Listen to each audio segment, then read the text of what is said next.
Hello Anvesh బాబు, ఏంటయ్యా నువ్వు పెద్దవాడివా? నువ్వు ప్రపంచ యాత్రికుడివా? అంటే నువ్వు చిన్న పెద్ద ఏం తెలియదా నీకు? అన్నం తింటున్నావు కదా. నువ్వు అంటే పెద్దవాళ్ళని పట్టుకొని విమర్శించమని నేర్పిందా మీ అమ్మగారు చిన్నప్పుడు? నువ్వు చేసే ఈ దుర్మార్గపు మాటల వల్ల, నువ్వు అనే మాటల వల్ల మీ అమ్మ నాన్నలు అంటున్నారు. అదొక్కటి గుర్తు చేసుకో. నువ్వు నీ పని చూసుకో. బూతులు మాట్లాడుతూ క్షమించేయండి. మీరన్నారు, ఆయన అన్న మాటలేంటి, నువ్వు అనే మాటలేంటి? ఏం మాట్లాడుతున్నావు నువ్వు? బుద్ధి లేని మాటలన్నీ మాట్లాడి ఇష్టం వచ్చినట్టు ప్రవర్తిస్తావా? అన్నం తినే వేళ్లతో 5 వేళ్లతో అన్నం తింటున్నప్పుడు పెద్దవాళ్ళని ఏం మాట్లాడాలి, ఏం మాట్లాడొద్దని తెలియదా? అంత మాత్రం తెలుసుకోకుండా బ్రతికే బ్రతుకు నువ్వు ప్రపంచాన్ని ఏం చూస్తావయ్యా? ప్రపంచాన్ని చూసేదేంటి? ప్రపంచంలో నువ్వు నేర్చుకోవడానికే వెళ్ళాలి. నువ్వు చూడడానికి వెళ్ళేవాడు, నువ్వు చూసి ఎవరికి లాభం?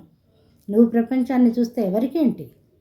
ఏదో చూపిస్తున్నావని నలుగురు సర్లే ఏదో చెప్తున్నాడు విందాం అన్నట్టు ఈ అంత పిచ్చివాళ్ళు కదా భారతదేశంలో.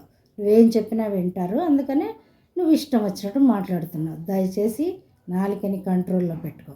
ఇష్టం వచ్చినట్టు మాట్లాడకు. ఆడవాళ్ళకు ఒకళ్ళు ఇచ్చేది ఏంటయ్యా స్వాతంత్రం?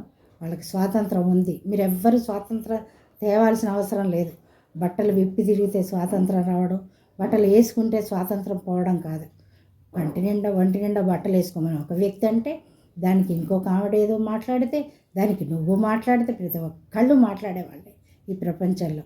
వాక్ స్వాతంత్రం ఉందని ప్రతి ఒక్కటి నోటికి వచ్చినట్టు అడ్డంగా మాట్లాడేసి ఇష్టం వచ్చినట్టు బ్రతుకుదాం అనుకుంటున్నారా? ఇది ప్రపంచం. లోకం కూడా ఈరోజు కాకపోతే రేపైనా కళ్ళు తెరుచుకుంటుంది.